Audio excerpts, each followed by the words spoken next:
വൃത്തം എന്ന ചാപ്റ്ററിലെ അടുത്ത സെക്ഷൻ സിലിണ്ടർ അഥവാ വൃത്തസ്തൂപിക. ഇതിൽ നമുക്ക് പഠിക്കേണ്ടത് ഈ സിലിണ്ടറിന്റെ വൃത്തസ്തൂപികയുടെ വോളിയം അഥവാ വ്യാപ്തം കണ്ടുപിടിക്കാനാണ്. വ്യാപ്തം കണ്ടുപിടിക്കാനുള്ള formula base area into height ആണ്. ബേസ് ഏരിയയെ ഹൈറ്റ് കൊണ്ട് ഇൻറ്റു ചെയ്യുക. സിലിണ്ടറിന്റെ ബേസ് ഏതാണ്? സിലിണ്ടറിന്റെ അല്ലെങ്കിൽ വൃത്തസ്തൂപികയുടെ ബേസ് സർക്കിൾ ആണ് അല്ലേ. സർക്കിളിന്റെ ഏരിയ സർക്കിളിന്റെ ഏരിയ എന്താ? Pi R square. അപ്പോൾ pi R square into H. Pi R square H ആണ് സിലിണ്ടർ അഥവാ വൃത്തസ്തൂപികയുടെ വോളിയം വ്യാപ്തം കണക്കാക്കുന്നതിനുള്ള ഫോർമുല. ഇവിടെ ഇത് റേഡിയസ് അല്ലേ. റേഡിയസ് ബേസിൻ്റെ റേഡിയസ് ആണ്. Base radius. ദെൻ ഇത് ഈ വൃത്തസ്തൂപിക സിലിണ്ടറിൻ്റെ height. The base diameter of a cylindrical tank is 1 meter and its height is 2 meters. How many liters of water can it contain? പാദവ്യത്യാസം 2 മീറ്ററും ഉയരം 2 മീറ്ററുമായ വൃത്തസ്തംഭാകൃതിയിലുള്ള ജലസംഭരണിയിൽ എത്ര ലിറ്റർ വെള്ളം കൊള്ളും?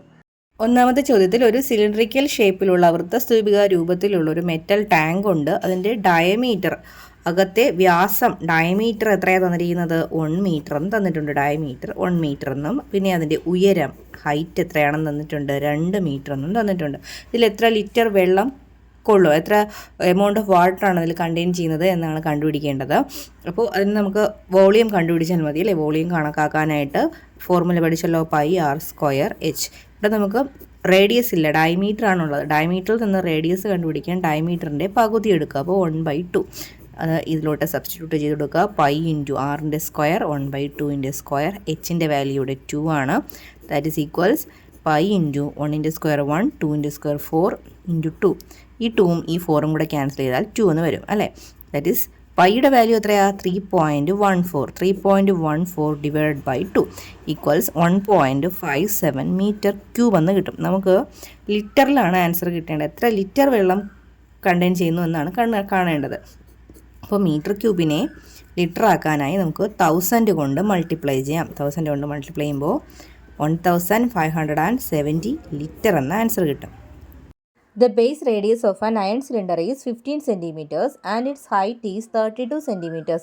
It is melted and recast into a cylinder of base radius 20 centimeters. What is the height of this cylinder?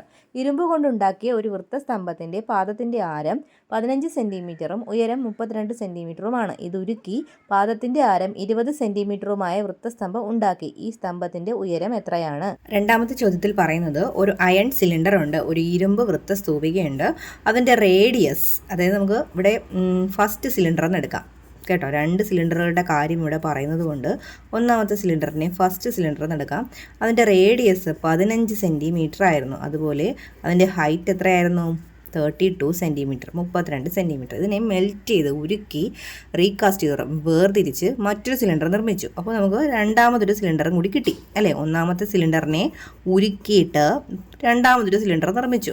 അപ്പോൾ ആ നിർമ്മിച്ച സിലിണ്ടറിൻ്റെ റേഡിയസിൽ മാറ്റമുണ്ട്. Radius എത്രയായിരുന്നു? 20 സെൻറ്റിമീറ്റർ. നമുക്ക് കണ്ടുപിടിക്കേണ്ടത് ആ സിലിണ്ടറിൻ്റെ ഹൈറ്റ് എത്രയെന്നാണ്. അപ്പോൾ ഒന്നാമത്തെ സിലിണ്ടറിനെ സൂചിപ്പിക്കാൻ R1 എന്നും റേഡിയസിനെ രണ്ടാമത്തെ സിലിണ്ടറിൻ്റെ റേഡിയസിനെ R2 എന്നും എടുക്കുക. ഒന്നാമത്തെ സിലിണ്ടറിൻ്റെ ഹൈറ്റിനെ H1 എന്നും രണ്ടാമത്തെ സിലിണ്ടറിൻ്റെ ഹൈറ്റിനെ H2 എന്നും എടുക്കുക.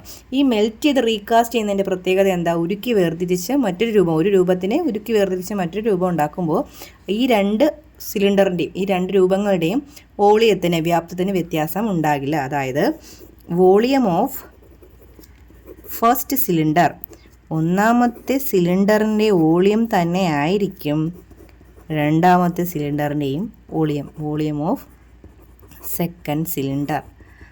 ഓക്കെ. അപ്പോൾ സിലിണ്ടറിൻ്റെ വോളിയം കണ്ടുപിടിക്കാൻ ഫോർമുല എന്താ നമ്മൾ പഠിച്ചത്? പൈ ആർ സ്ക്വയർ എച്ച് അല്ലേ. പൈ ആർ സ്ക്വയറിന് പകരം R1 സ്ക്വയർ, എച്ചിന് പകരം എന്താ?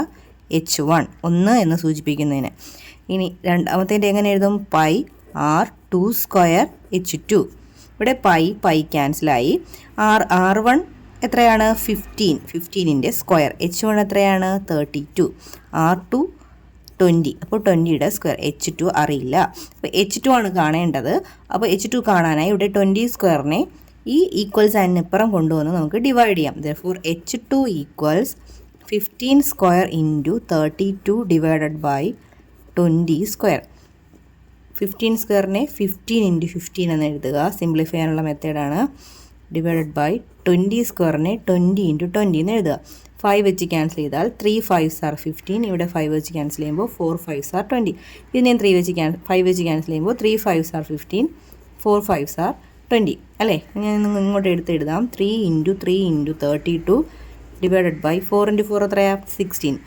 16ഉം 32 കൂടെ ക്യാൻസൽ ചെയ്യുമ്പോൾ നമുക്ക് 2 എന്ന് കിട്ടും. എത്ര കിട്ടും മൾട്ടിപ്ലൈ ചെയ്യുമ്പോൾ എല്ലാം കൂടി മൾട്ടിപ്ലൈ ചെയ്യുമ്പോൾ നമുക്ക് 18 സെൻറ്റിമീറ്റർ എന്ന് കിട്ടും. 18 centimetre. The base radii of two cylinders of the same height are in the ratio 3:4. What is the ratio of their volumes? ഒരേ ഉയരമുള്ള രണ്ട് വൃത്തസ്തംഭങ്ങളുടെ പാദത്തിൻ്റെ ആരം 3:4 എന്ന അംശബന്ധത്തിലാണ്. ഇവയുടെ വ്യാപ്തം തമ്മിലുള്ള അംശബന്ധം എന്താണ്? മൂന്നാമത്തെ ചോദ്യത്തിൽ പറഞ്ഞിരിക്കുന്നത് രണ്ട് സിലിണ്ടറുകളുണ്ട്, രണ്ട് വൃത്തസ്തൂപികയുണ്ട്. അവയുടെ ഹൈറ്റുകൾ സെയിം ആണ്. അവയുടെ റേഡിയസുകളുടെ റേഷ്യോയാണ്, അനുപാതം തന്നിട്ടുണ്ട്. R1:R2 എന്ന് എടുക്കാം നമുക്ക്. രണ്ടെണ്ണം അല്ലേ. അപ്പോൾ R1:R2 ഒന്നാമത്തിൻ്റെ രണ്ടാമത്തിൻ്റെ അനുപാതം 3:4 എന്ന് എടുക്കുക. നമുക്ക് കണ്ടുപിടിക്കേണ്ടത് ഇവയുടെ വോളിയങ്ങൾ തമ്മിലുള്ള റേഷ്യോ, വ്യാപ്തം തമ്മിലുള്ള അനുപാതം, ദാറ്റ് ഈസ് V1:V2 ആണ് കാണേണ്ടത്. ഇവിടെ ഹൈറ്റുകൾ സെയിം ആണ്. എന്താ V1:V2നെ നമുക്ക് എങ്ങനെ എഴുതാം? V1 ഡിവൈഡഡ് ബൈ V2 എന്ന് എഴുതാം അല്ലേ. V1 നമുക്ക് ഫോർമുല കൊടുക്കാമല്ലോ. πr1² h മാറ്റമില്ല, അതുകൊണ്ട് ഞാൻ h എന്ന് കൊടുത്തു. πr2². ഇവിടെയും എച്ചിന് മാറ്റമില്ല. H1 എന്നോ H2 എന്നോ കൊടുക്കേണ്ട ആവശ്യമില്ല, ഹൈറ്റ് സെയിം ആണ്. അപ്പോൾ പൈ ക്യാൻസലായിപ്പോയി, h ക്യാൻസൽ ആയിപ്പോയി. ബാക്കി എന്താ ഉള്ളത്? R1² R2². അതിനെ നമുക്ക് ഒറ്റ സ്ക്വയറിലിടാമല്ലോ. R1/R2 ദ ഹോൾ സ്ക്വയർ എന്ന് ഇടാം. ഇവിടെ R1:R2 3:4 ആണെങ്കിൽ നമുക്ക് R1/R2 എങ്ങനെ എഴുതാം? 3/4 എന്ന് എഴുതാമല്ലോ. അപ്പോൾ R1/R2ന് പകരം എന്ത് കൊടുക്കാം? 3/4ൻ്റെ സ്ക്വയർ അല്ലേ. ഇവിടെ 3യുടെ സ്ക്വയർ 9, 4ൻ്റെ സ്ക്വയർ 16. ഇനി റേഷ്യോ ഒക്കെ എഴുതിയാലോ? 9/16 റേഷ്യോ ഒക്കെ എഴുതിയാൽ 9:16 എന്ന ആൻസർ കിട്ടും. The base radii of two cylinders are in the ratio 2:3 and their heights are in the ratio 5:4. First part, what is the ratio of their volumes? Second part, the volume of the smaller cylinder is 720 cubic centimeters. What is the volume of the larger one? രണ്ട് വൃത്തസ്തംഭങ്ങളുടെ പാദത്തിൻ്റെ ആരം 2:3 എന്ന അംശബന്ധത്തിലും ഉയരം 5:4 എന്ന അംശബന്ധത്തിലുമാണ്. First part, ഇവയുടെ വ്യാപ്തം തമ്മിലുള്ള അംശബന്ധം എന്താണ്? Second part, ചെറിയ വൃത്തസ്തംഭത്തിൻ്റെ വ്യാപ്തം 720 ഘന സെൻറ്റിമീറ്റർ, വലുതിൻ്റെ വ്യാപ്തം എത്രയാണ്? നാലാമത്തെ ചോദ്യത്തിൽ രണ്ട് വൃത്തസ്തൂപിക അല്ലെങ്കിൽ സിലിണ്ടറുകളുടെ റേഡിയസുകളുടെ റേഷ്യോയും തന്നിട്ടുണ്ട്, ഹൈറ്റിൻ്റെ റേഷ്യോയും തന്നിട്ടുണ്ട്. അവയുടെ ആരങ്ങളുടെ അനുപാതവും തന്നിട്ടുണ്ട്, അതുപോലെ ഉയരങ്ങളുടെ അനുപാതവും തന്നിട്ടുണ്ട്. H1 ഇവിടെ ഹൈറ്റ് വ്യത്യാസപ്പെട്ടായിരിക്കുന്നത് 5:4 ആണ്, H1:2. അപ്പോൾ R1:R2 2:3 ആണെങ്കിൽ R1/R2 2/3 എന്ന് എടുക്കാം. H1:H2 5/4 ആണെങ്കിൽ H1/H2 5/4 എന്ന് എടുക്കാം. നമുക്ക് ഫസ്റ്റ് പാർട്ടിൽ കണ്ടുപിടിക്കേണ്ടത് ഇവയുടെ വോളിയങ്ങൾ തമ്മിലുള്ള, വ്യാപ്തങ്ങൾ തമ്മിലുള്ള റേഷ്യോ ആണ്. ദാറ്റ് ഈസ് V1:V2 ആണ് കാണേണ്ടത്. V1/V2 എന്ന് എഴുതാം. ഫോർമുല കൊടുക്കുക. πr1² H1 πr2² H2. Pi ക്യാൻസലായി പോയി. R1-R2നെയും കൂടി ഒറ്റ ഗ്രൂപ്പ് ചെയ്ത് എഴുതാം. R1/R2 ഒറ്റ സ്ക്വയറിലാക്കുക ഇൻറ്റു H1/H2. R1/R2 എത്രയാ? 2/3. 2/3ൻ്റെ സ്ക്വയർ ഇൻറ്റു H1/H2 എത്രയാ? 5/4.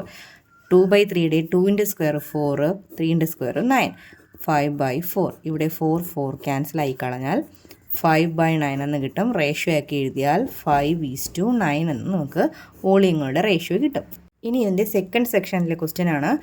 ചെറിയ സിലിണ്ടറിൻ്റെ വൃത്തസ്തൂപികയുടെ വോളിയം തന്നിട്ടുണ്ട് 720 എന്നും, അതായത് V1ൻ്റെ വാല്യൂ ഇവിടെ 720 cm³ എന്ന് തന്നിട്ടുണ്ട്. നമുക്ക് V2 വലുതിൻ്റെ വോളിയം കാണുക.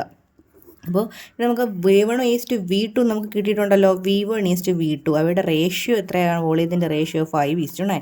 അതിന് നമുക്ക് V1നെ ഒരു 5x എന്നും എടുക്കാം, V2നെ എന്തെടുക്കാം? 9x എന്നും എടുക്കാം.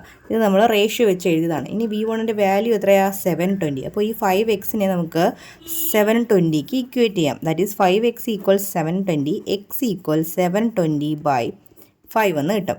ഈക്വൽസ് നമുക്കൊരു 144 എന്ന ആൻസർ കിട്ടും. എക്സിൻ്റെ വാല്യൂ 144 ആണ്. അപ്പോൾ ഈ എക്സ് കിട്ടിക്കഴിഞ്ഞാൽ നമുക്ക് എന്താ കാണേണ്ടത്? V2 ആണ് കാണേണ്ടത്. V2 നമ്മൾ എങ്ങനെയാണ് 9x എന്നല്ലേ എടുത്ത് വെച്ചിരിക്കുന്നത്. അപ്പോൾ V2 = 9 × എക്സിൻ്റെ വാല്യൂ എത്രയാണ്? 144. മൾട്ടിപ്ലൈ ചെയ്യുമ്പോൾ 1296 cm³ എന്ന് എഴുതാം.